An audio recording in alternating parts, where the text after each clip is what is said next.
So, Professor, as I just mentioned, you're a bit of an all-rounder in terms of branding. Is that a good or a bad thing, by the way, Hina? Well, you can tell me. And moving on from that, Forbes recently wrote a review about your book. They interviewed, addressed some really important campaigns. So, guys, I do recommend that you check out this article on Forbes.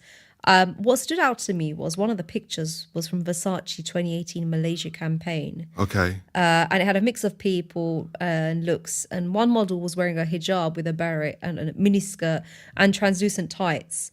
How do you feel when branding is done in such a way? Yeah. So, you might be surprised by my answer or the answer I'm about to give. But I'd say it was interesting because they never set out to do modest fashion, and so they have a bit more leeway. If you put the flag in the ground that says we are Islamic, then people are going to judge you differently, right? Yeah. And I think that they basically blended outfits. So there were people that weren't wearing hijab, that had outfits that were suitable for hijabis, and then the hijabis were like not wearing perhaps the outfits that hijabis would want to wear. Although, let's be real, there are one or two people that would dress exactly like that. Yeah. So I think there'd be a mistake that maybe there'd be some people that would go, ha ha ha ha ha ha. You see, they don't understand how Muslims dress. We dress like this.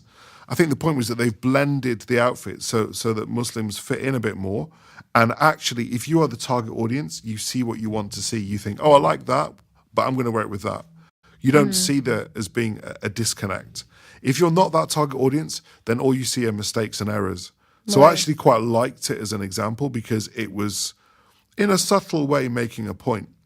That's a really interesting explanation because do you mean that? This, or you like... No, I'm serious because before this I felt a bit of outrage. Like, I felt I was in that camp. But after listening to you, I see your point, and I think actually it's just how branding sometimes works. I think the key is, had they gone to market and said it was modest fashion, then it would have been a mistake. Okay.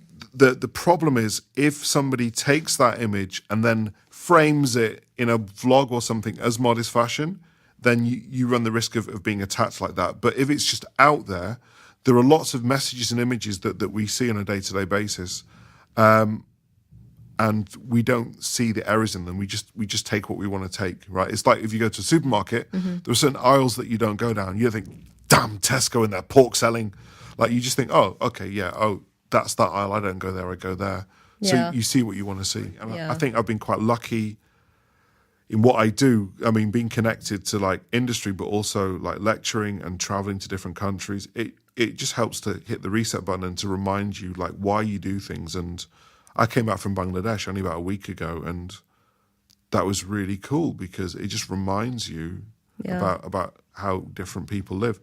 There are some very wealthy people in Bangladesh, and that's fantastic, and they're very smart people. But there are also some people who I couldn't help but feel really sorry for because, the smallest, darkest skinned, most timid people had the most poorly paid jobs from what I could see, just from the eyes of an outsider.